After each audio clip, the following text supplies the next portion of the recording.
Hello everybody, this is Vince, the Disabled Life Coach, and today we're going to be talking about guilt and shame revolving around, accepting assistance, financial assistance for us, the disabled. It's a hard thing too, because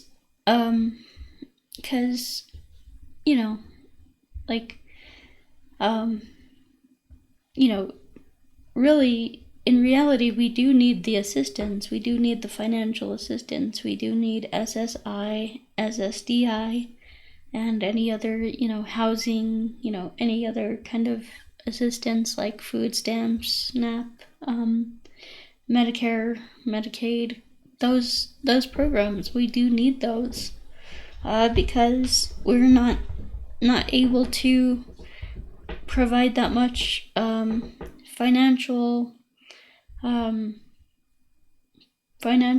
resources for ourselves, we're just not able to do that, and so there's a lot of guilt and shame. I know, I'm just talking about for myself, but if you're anything like me, you'll feel the same way, just feeling like crap because you can't provide for yourself. It's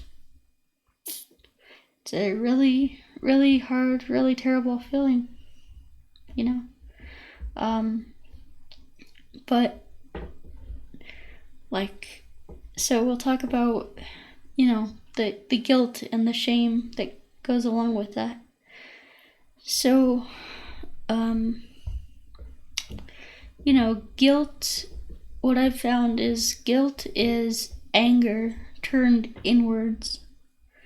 So, there's an underlying feeling of anger that you can't, and frustration that you can't provide for yourself. And I'm talking about myself really when I'm talking about this, but yeah, it's really difficult,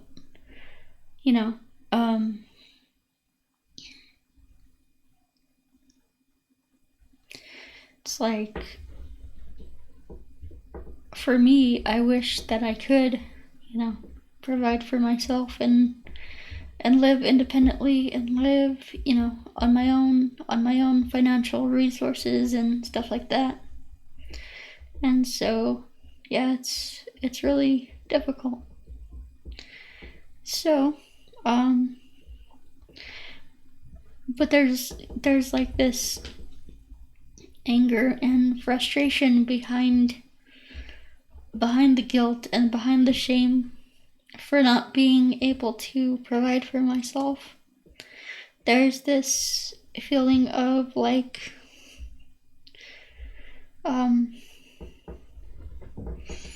of anger,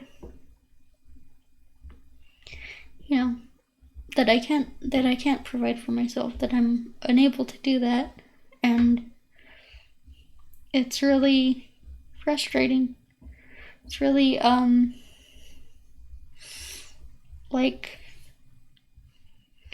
irritating. Yeah, I guess frustrating would be the word. But yeah,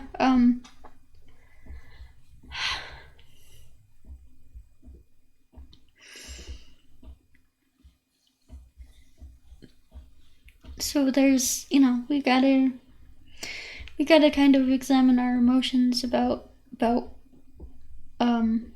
how we feel about the guilt and shame revolving around, us not being able to financially support ourselves. So, yeah, it's difficult. And I'm sure if you're anything like me, you'll be feeling the same way.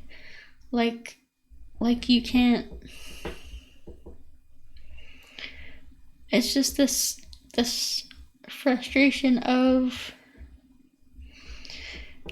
not being able to do the things that you want to do because you can't financially support yourself. You can't do it. And so It's like, you know,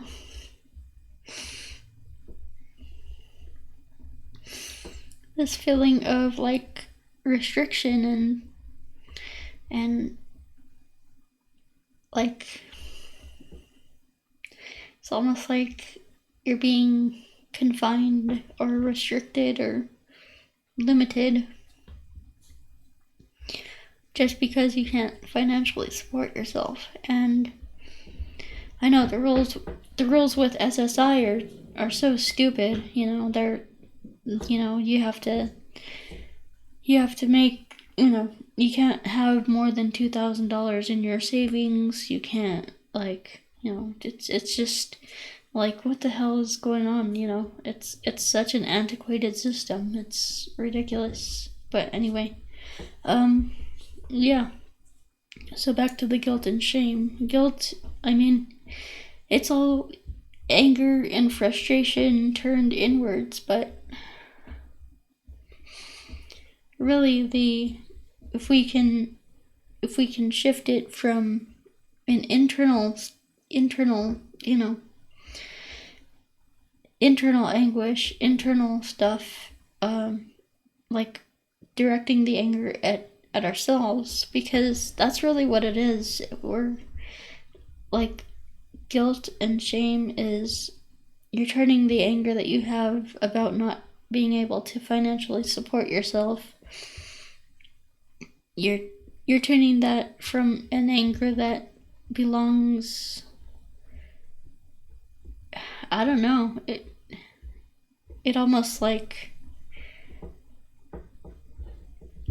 it's like I'm still trying to figure that out too. Like, where do I place that anger? Do I get angry about the government, at the government? Do I,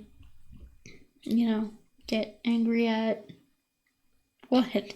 So, it's just, but, we tend to just turn the anger inwards and let that destroy us inside. And that's not good. That's not healthy. Yeah. So, I'm not sure that I have an answer, but, it's not good that we beat ourselves up about things that are out of our control, yeah.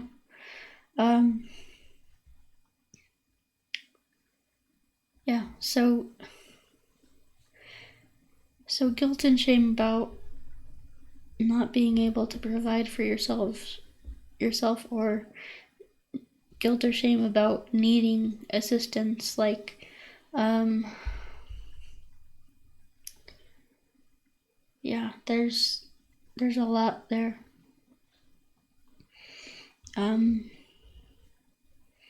Not quite sure how to, like, explain this, but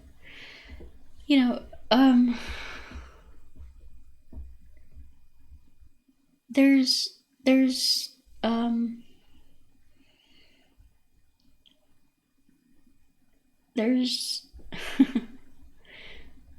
there are, social safety nets in the government for, or in, there's social safety nets established for a reason, and I think that we're lucky to be able to have that, because in some countries they don't have those kind of things. The disabled are kind of just, cast aside, and you figure that out for yourselves. We don't want anything to do with it.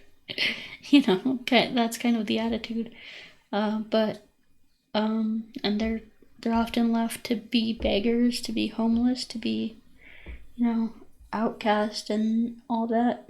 So we are lucky that we have this system, but it's so broken. It is broken. It's, there's massive problems with it. So I keep wanting to like diverge into different stuff, but we're talking about guilt and shame revolving around financial stuff, not being able to financially provide for yourself. Well,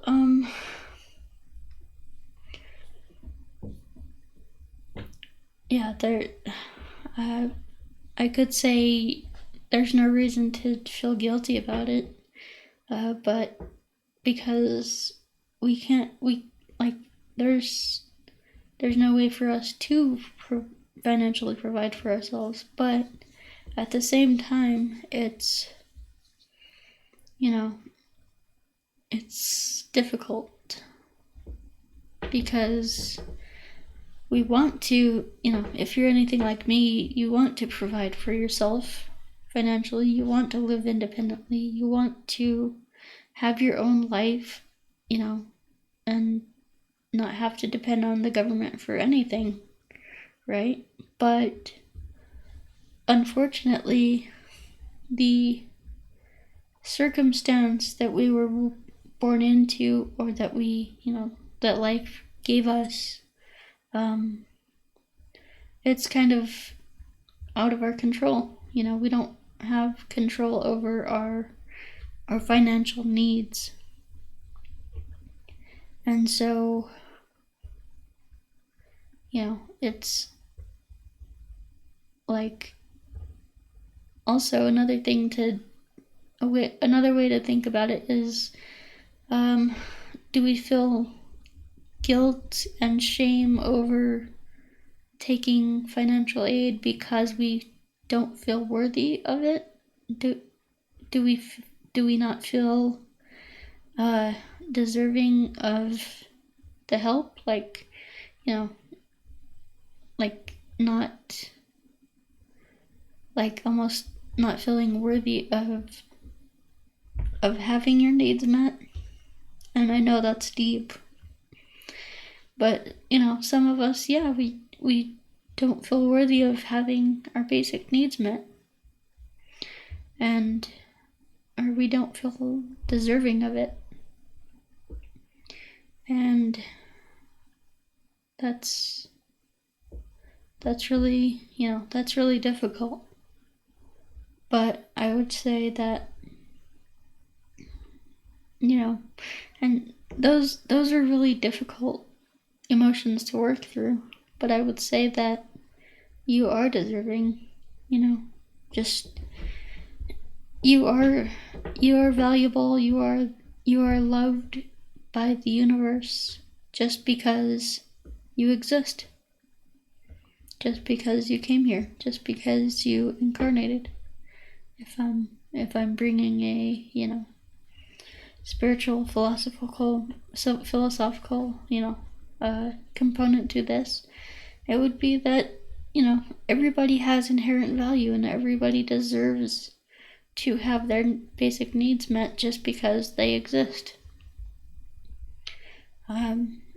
If you're not capable of providing for your needs, then you deserve to have them met just because you exist.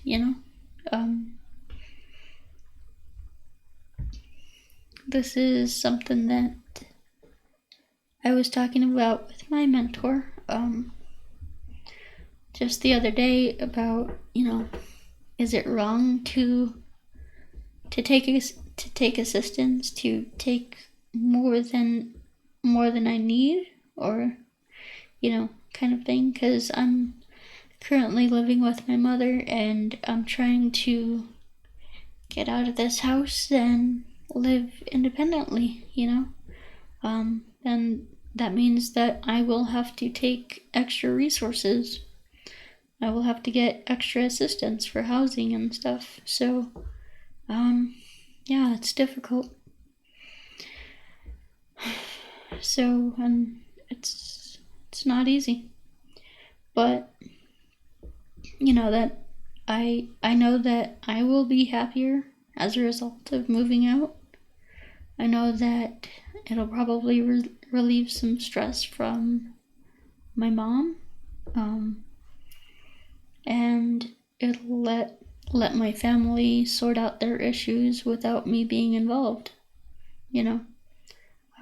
I just feel like I need to, live on my own, live independently as possible. So, yeah,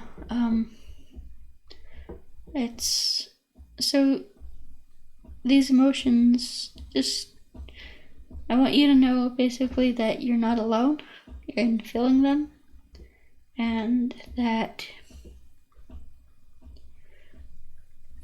in a perfect world we would be providing for ourselves, and we would not have to go through our struggles and our disabilities. But, this isn't the perfect world. This is reality, and if I can end this on a philosophical note, you came here for a reason. You incarnated for a reason, and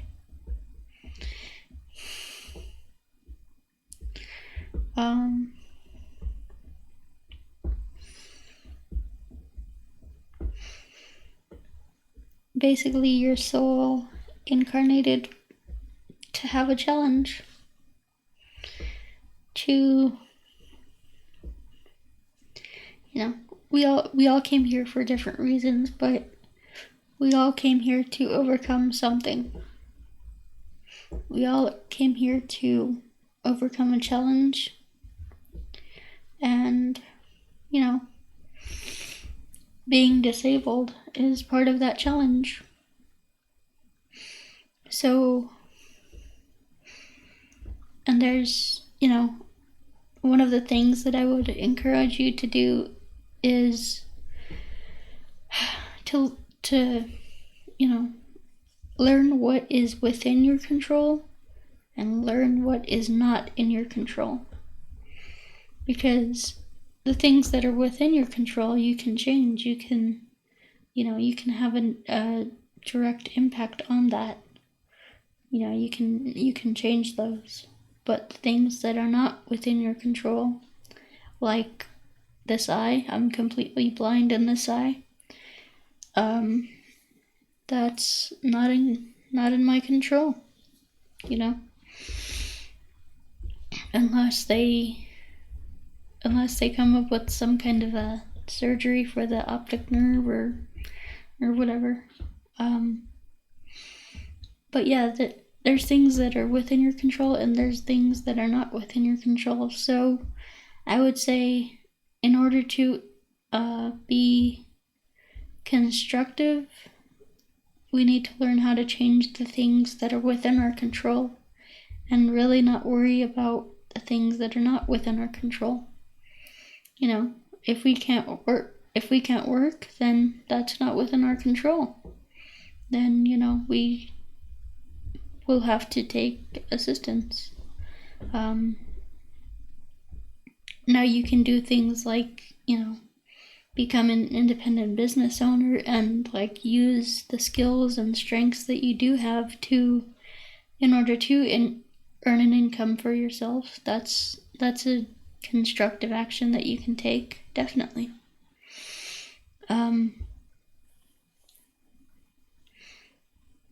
Yeah, so I would also encourage you to just, stick in your emotions. Stick,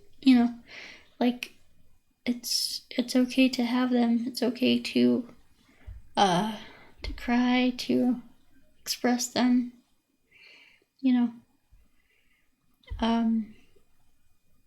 Something that's helping me currently is group therapy, and also I'm starting individual therapy pretty soon, so that'll be great. But yeah, group therapy is definitely helped. And so there's things that you can do to help yourself. Maybe if it's maybe you don't have a problem with your finances, or guilt or shame around them, but maybe it's an emotional issue, or psychological, something psychological that's, because being born with a disability is a traumatic thing. It's traumatic. It's, and